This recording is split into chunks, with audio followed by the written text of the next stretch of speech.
हाय दोस्तों, कैसे हैं आप सब। चलिए, उम्मीद करते हैं कि आप सब अच्छे होंगे। और अभी 23 तारीख को अभी 2 दिन हुए हैं और दो राज्यों, खास करके महाराष्ट्र और झारखंड के विधानसभा चुनाव का रिजल्ट आया है। और उसके साथ बहुत सारे राज्यों में जो विधानसभा के सीट खाली हुए थे लोकसभा चुनाव के दौरान या किसी अन्य वजहों से, वहां पर उपचुनाव हुए हैं। और इस चुनाव में बड़ा ही इंटरेस्टिंग मैंडेट रहा है। खास करके जो विधानसभा चुनाव का जो रिजल्ट रहा है महाराष्ट्र का और अ, झारखंड का, और उसको एनालिसिस करना बहुत ही इम्पोर्टेंट है कि किस तरह से वहाँ की सत्ताधारी दल, जो भी सत्ताधारी दल रहा हो महाराष्ट्र में, अगर हम कहें कि महायुति गठबंधन जो है या एनडीए गठबंधन जो है, जिसमें भाजपा और शिवसेना, शिंदे ग्रुप और एनसीपी, अजीत पवार ग्रुप सब शामिल थे। और जो महागठबंधन या कहें कि हम कहें महाविकास आघाड़ी महाराष्ट्र में गठबंधन जो थी, वो बुरी तरह से असफल हुआ है सरकार बनाने में या चुनाव जीतने में। जो उम्मीदें उनकी थी, जिस तरह से माहौल था, उस माहौल के हिसाब से ऐसा लग रहा था कि उनकी सरकार बनेगी, महाविकास आघाड़ी की सरकार बनेगी, लेकिन ऐसा हुआ नहीं। झारखंड में भी जो सत्ताधारी दल था, जो वहाँ के मुख्यमंत्री थे, तत्कालीन मुख्यमंत्री हेमंत सोरेन, उनकी पार्टी और गठबंधन, महागठबंधन या इंडिया अलायंस ने बहुत जबरदस्त वहाँ पे चुनाव जीता उन लोगों ने। तो कहने का मतलब कि आखिर ये ट्रेंड क्या बता रहे हैं, क्या है, क्या छुपा है इस इलेक्शन के रिजल्ट में, जो समझना जरूरी है, जो काफ़ी अहम है एनालाइज करना, कि आखिर महाराष्ट्र में एंटी इनकम्बेंसी काम नहीं किया। बाकी चीज़ें जिस तरह से कही जा रही थी, एंटी जो मराठा रिजर्वेशन का प्रोटेस्ट था, जिस तरह से सरकार के खिलाफ उन लोगों का गुलबंदी हुआ था, उन सब चीज़ों ने काम नहीं किया। वही झारखंड में भी जो केंद्र में सत्ताधारी दल है या एनडीए गठबंधन है, उनका पूरा का पूरा नरेटिव फेल रहा, बुरी तरह से वहाँ परास्त हुए। सरकार बनाने की तो बात ही छोड़ दीजिए, या वैसे भी पोजीशन में नहीं है कि सरकार गिरा सके, बहुत लोगों को तोड़ने जोड़ने के बावजूद। इसके साथ साथ बिहार से सटा एक राज्य है बिहार। बिहार में जो चुनाव हुए, उसमें पूरी तरह से इंडिया गठबंधन ने, एनडीए ने पूरी तरह से क्लीन स्वीप कर दिया। और मैं किसी दूसरे चैनल के एक इंटरव्यू में बोला था कि झारखंड में जेएमएम नेतृत्व में सरकार बनने जा रही है। उसी तरह महाराष्ट्र में भी हमने कहा था कि वहाँ पर जो है हरियाणा वाला जो टैक्टिक्स था, हरियाणा वाला जो माइक्रो पॉलिटिक्स था, वो भाजपा गठबंधन, एनडीए गठबंधन कर रही है। और कहीं ना कहीं वो मजबूत होने जा रहा है, और मजबूत तरीके से वो कमबैक कर सकती है वहाँ की एनडीए सरकार या महायुति गठबंधन की सरकार। और वो सच साबित हुआ। उसी तरह से हमने बिहार के बारे में भी बोला था कि बिहार में चुनाव केवल आप ये कह के नहीं लड़ सकते कि हम यहाँ पे शिक्षा देंगे, हम रोजगार देंगे। केवल केवल पॉपुलिज्म और नारों पर वहाँ पर अब चुनाव नहीं जीत सकते। वहाँ पर अगर चुनाव जीतना है या चुनाव में अपनी रिलेवेंसी साबित करनी है, तो वहाँ की जो सोशियो इकोनॉमिक बैकग्राउंड है, जो वहाँ की वैचारिक पोटेंशियल है, उस पर आपको फोकस करना होगा। उसको छोड़ करके, उन सारे चीज़ों को खारिज करके आप चुनाव नहीं जीत सकते। इसके साथ साथ मैंने ये भी बात कही थी कि वहाँ पर पूरी तरह से बाकी राज्यों के से अलग बिहार की परिस्थितियाँ हैं। तो दोस्तों, इन्हीं सब पर हम लोग बात करेंगे। 2 या 3 वीडियो में हम लोग बात करेंगे, वो आप एक एक करके आप देखेंगे हम चैनल पर जब अपलोड करेंगे। तो सबसे पहले ये समझने का प्रयास करते हैं कि महाराष्ट्र में क्या हुआ। महाराष्ट्र की बात पहले करते हैं। पहले वीडियो में हम लोग महाराष्ट्र की बात करते हैं। महाराष्ट्र एक ऐसा राज्य है जहां बड़े बड़े सामाजिक आंदोलन हुए हैं। वो आप चाहे कहें कि ब्राह्मणवाद के खिलाफ लड़ाई लड़ने की बात हो, आरक्षण देने की बात हो, या आप कहें कि एक तरह से एक ऐसा जगह है, एक ऐसा सेंट्रल इंडियन स्टेट है जहां पर जाति व्यवस्था पूरी तरह से जाति व्यवस्था का हायरार्की पूरी तरह से एग्जिस्ट नहीं करता। लेकिन दूसरी तरफ ये भी बहुत महत्वपूर्ण बात है कि ज्योतिबा फूले का आंदोलन पूरा का पूरा महाराष्ट्र से शुरू होता है, पुणे से शुरू होता है। एक ऐसा सामाजिक आंदोलन जो ब्राह्मणवाद के काउंटर में नैरेटिव खड़ा किया और उसका इफेक्ट दिखा आपके साउथ इंडिया में पेरियार के नेतृत्व में। बाद में महाराष्ट्र में जो साहू जी महाराज थे, जो रिजर्वेशन लागू किए, पिछड़े दलितों को बहुत ही ज़्यादा स्कॉलरशिप दे करके उसे प्रोत्साहित शिक्षा में किए, प्रशासन में उन्होंने प्रतिनिधित्व देने की बात की। ये वही जगह है जहाँ डॉक्टर अंबेडकर का पूरा सामाजिक न्याय का आंदोलन, अछूत विरोधी, अछूत या टचेबिलिटी अनटचेबिलिटी को ख़त्म करने का जो पूरा का पूरा वो महाड़ आंदोलन चाहे बाकी आंदोलन। तो महाराष्ट्र आप देखें कि एक ऐसी भूमि है जहाँ पे सामाजिक आंदोलनों का इतिहास है, ब्राह्मणवाद के विरोध में पूरा का पूरा वहाँ इतिहास है। और वो महज ये बात नहीं करता महाराष्ट्र का सामाजिक न्याय का आंदोलन कि हम हिंदुत्वा के फोल्ड में, चाहे ब्राह्मणिकल जो नरेटिव है उसके फोल्ड में हम अपने आप को समाहित कर लें, बल्कि अगर ज्योतिबा फूले को पढ़ेंगे तो उन्होंने आर्यों को विदेशी बताया है, आक्रांता बताया है, और उनको ये बताया गया है कि उन्होंने अटैक करके यहाँ के सारे लोगों को गुलाम बनाया, और इस तरह से जो अनार्य हैं वो यहाँ के असली वारिस हैं, असली लोग हैं। उस चीज को डॉक्टर अंबेडकर आगे बढ़ाते हैं। नागपुर की दीक्षा भूमि आपको पता।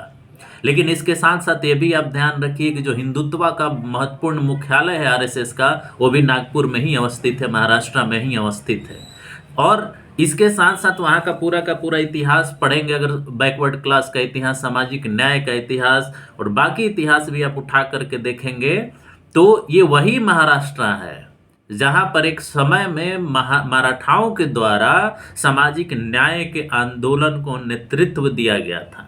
लेकिन बाद के समय में, आने वाले समय में, मराठा पूरी तरह से पॉलिटिक्स में डोमिनेंट हो गए। वो आज नहीं मानते हैं कि वो दलित या शूद्र हैं या ओबीसीज हैं। वो मानते हैं कि हम डोमिनेंट क्लास हैं।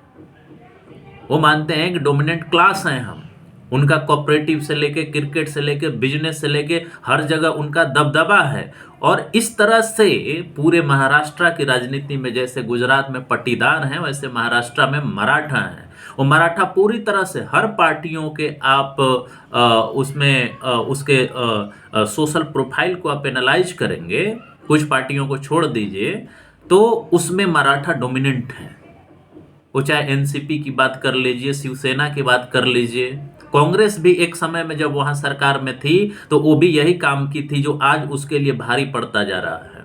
क्या की थी कांग्रेस वहां? मराठा प्लस जो दलित आदिवासी हैं, बस उनको मिला करके उसने राजनीति किया। मतलब इसको कोलिजन ऑफ एक्सट्रीम्स कहते हैं कि दो को मिला लीजिए और बीच वाले को छोड़ दीजिए, उनसे उसको कोई फर्क नहीं पड़ता। लेकिन वो जातियां, वो वर्ग तो फिर जागेगा ना राजनीतिक रूप से, और जब जागेगा तब वो क्या करेगा इसका अंदाजा किसी को नहीं होता और नहीं हुआ। तो ये हुआ मराठा जो महाराष्ट्र की राजनीति थी उसमें कांग्रेस ने क्या किया, मराठा और जो एससी वर्ग था उसको एक साथ मिला लिया और चुनाव जीत करके सरकार बनाती रही। और सारे संसाधनों पर क्या हुआ, मराठाओं का कब्जा होता चला गया। चाहे वो राजनीति हो, चाहे बिजनेस हो, चाहे कोऑपरेटिव हो। कोऑपरेटिव एक बहुत बड़ा सेक्टर है जिसमें लगभग मराठाओं का बहुत अधिक आप कह सकते हैं कि डोमिनेंस है। अब इसके साथ साथ ये सवाल उठता है कि इस परिस्थिति में और जातीय समूहों द्वारा क्या होगा, ओबीसी के द्वारा क्या होगा। और महाराष्ट्र में ये राजनीति, इस राजनीति के गैप को कांग्रेस भाजपा ने समझा और उस कंस्टिट्यूएंसी को हाईजैक करने की कोशिश किया जो अभी तक जिसका कोई प्रतिनिधित्व चाहे शासन व्यवस्था में, संसाधन में, व्यापार में, कोऑपरेटिव में नहीं था। छोटे छोटे जातियों, छोटे छोटे वर्गों को उसने टारगेट करना शुरू किया। जैसे हरियाणा में हुआ, पूरे चुनाव को जैसे हरियाणा में जाट बनाम अन्य जाति बनाया गया माइक्रो लेवल पर, उस तरह से वहां सोशल इंजीनियरिंग किया गया भाजपा के द्वारा, महायुति गठबंधन के द्वारा, या कहे कि जो एकनाथ शिंदे की सरकार थी उसमें जो भी शामिल थे, अजीत पवार शामिल थे या फडणवीस शामिल थे। इस वजह से जो मराठाओं का आरक्षण का डिमांड था, अगर वो लोग चाहते तो तुरंत मान सकते थे, लेकिन वो देख रहे थे कि बहुत बड़ा चंक जो है वो भाजपा के साथ ओबीसी का जुड़ा हुआ है। अगर वो नाराज हो गया तो हम कहाँ खड़े होंगे। ये निश्चित है कि वहां पर जो कांग्रेस के जो प्रदेश अध्यक्ष हैं वो ओबीसी हैं, लेकिन वो मोबिलाइज नहीं कर पा रहे। तो कहने का मतलब ये है कि वो छोटे छोटे समूह जो आज तक निग्लेक्टेड थे, उनको कौन साध रहा है। मनोज जांगरे पाटिल का जो आरक्षण, मराठा आरक्षण के लिए जो आंदोलन है, वो तो सब कोई जानता है कि वहां के राजनीतिक, सामाजिक, आर्थिक संसाधनों पर सबसे ज्यादा मराठाओं का अधिकार है। वहाँ की जो भी मोस्टली पार्टियां हैं वो उसमें भले ही किसी को आप प्रदेश अध्यक्ष बना दें, किसी ओबीसी को, एससी एसटी को, लेकिन ओवरऑल सांगठनिक अगर उनका सामाजिक एनालिसिस करेंगे, सोशल एनालिसिस करेंगे कि सामाजिक प्रतिनिधित्व का क्या हाल है, तो मोस्टली जिला तालुका से लेकर के ऊपर तक डोमिनेंस किसी एक खास जाति और कम्युनिटी का है, वो है मराठा। और अगर हर जगह उनका कब्जा है तो वोट देने वाले तो ये खोजेंगे ना कि हमारा प्रतिनिधित्व कहाँ है, हमको जहां प्रतिनिधित्व मिलेगा हम वहां वोट करेंगे, हम वहां प्रेफर करेंगे, क्योंकि सबको पावर चाहिए। लोग जागरूक हो रहे हैं इलेक्टोरल डेमोक्रेसी में। ये समझने की जरूरत है कि हर जगह आप डोमिनेंस बनाए रखेंगे और चाहेंगे कि ओबीसी, एससी, एसटी आपको वोट करे, तो ये सोच बदलनी पड़ेगी। इसका टाइम ओवर होता जा रहा है। आपको मुकम्मल प्रतिनिधित्व देना होगा, सरकार में ही नहीं, जो आपकी राजनीतिक पार्टियां हैं, जो आपके फ्रंट हैं, वहां भी उन्हें प्रतिनिधित्व देना होगा, तब जाकर के लोग वोट करेंगे। लोग अब समझ रहे हैं इस चीज को। और ये पूरे हायरार्की में उठा कर के देखिएगा। अगर कांग्रेस की बात करें, आप एनसीपी की बात करें, एनसीपी शरद पवार की बात करें, एनसीपी अजीत पवार की बात करें, और बाकी लोगों की बात करें, उन सब में हर जगह मराठाओं का डोमिनेंस है। एक एक एक एक एक एक आप कह सकते हैं एक जाति या एक कम्युनिटी का डोमिनेंस है।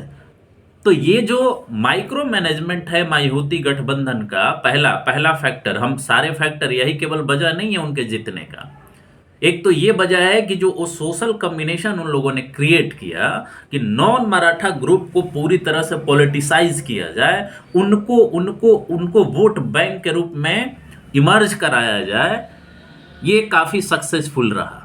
पहला चीज, क्योंकि वहां पर सब जितने भी नॉन मराठा ग्रुप हैं वो मराठा पॉलिटिक्स से खुश नहीं है। हर जगह उन्हीं का डोमिनेंस है, बाकी सोशल ग्रुप डोमिनेंस में है ही नहीं, उसका कोई रिकॉग्निशन ही नहीं है। ये पहला फैक्टर है।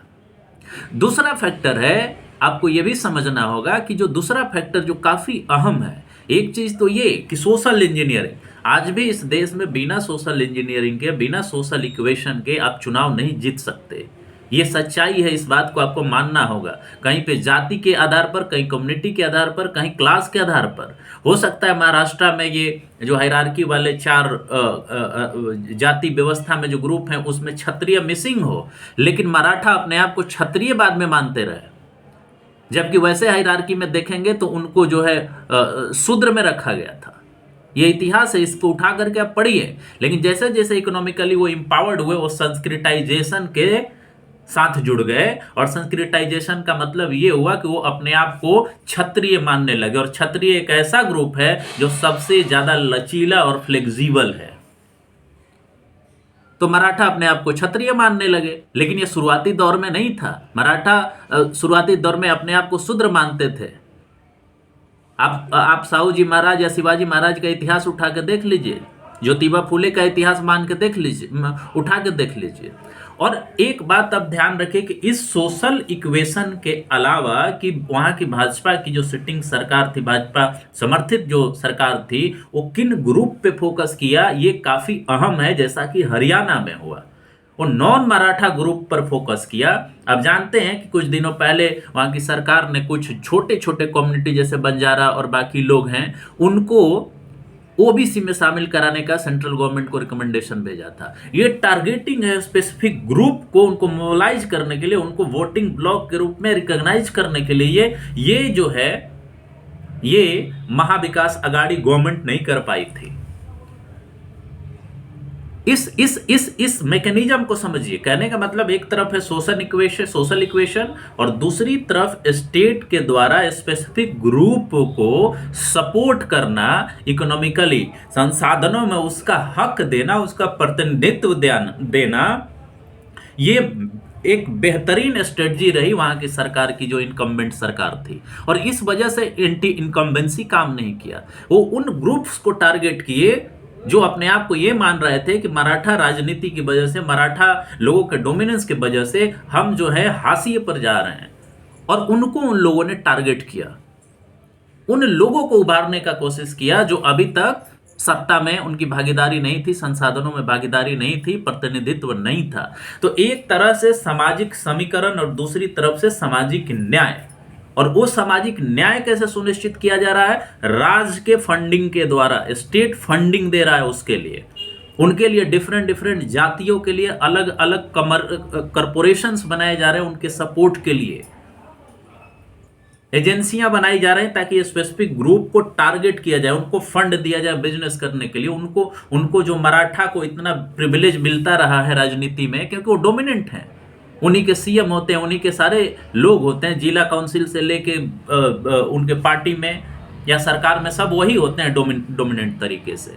तो बाकी लोगों को अगर टारगेट किया जाए और कॉम्बिनेशन डेवलप किया जाए, कोलिजन डेवलप किया जाए, तो छोटी छोटी जातियां मराठाओं को चैलेंज कर सकती हैं। और सरकार ने, वहां की सरकार ने इस चीज पर टारगेट किया, पॉलिसीज के माध्यम से, फंडिंग के माध्यम से, सपोर्ट के माध्यम से, चाहे स्कॉलरशिप हो, चाहे सोशल सिक्योरिटी का स्टेप लिया जाए, या महिलाओं को स्पेसिफिकली टारगेट करने का जो उनका स्कीम रहा, ये सारे स्कीम काम किए। तो कहने का मतलब ये है कि भारत में अगर चुनाव जीतना है तो केवल सोशल इंजीनियरिंग, सोशल इक्वेशन से नहीं हो सकता। इसके साथ साथ आपको पॉलिसीज भी उस तरह के लाने होंगे जिससे स्पेसिफिक ग्रुप को फायदा हो। अगर उनको दिखेगा कि हमें संसाधन मिल रहा है, हमें पावर मिल रहा है, हमें प्रतिनिधित्व मिल रहा है, तो निश्चित तौर पर वो उनके सपोर्ट में जाएंगे जो उनके लिए थोड़ा बहुत भी काम कर रहे हैं। हम ये नहीं कह रहे हैं कि पूरी तरह से उनका सामाजिक प्रतिनिधित्व सुनिश्चित हो गया, लेकिन जितना भी सुनिश्चित हो रहा है, लोग इस बात पर विश्वास करते हैं कि हमारे लिए सरकार क्या कर रही है, हमारे लिए क्या प्रोमिस कर रही है। जबकि महाआकाश विकास अघाड़ी की जो गवर्नमेंट है, उसने कंक्रीट रूप में इस वे में काम नहीं किया। तीसरा फैक्टर, और जो काफी अहम है, जो आप इसको खारिज नहीं कर सकते, वो है वंशवाद।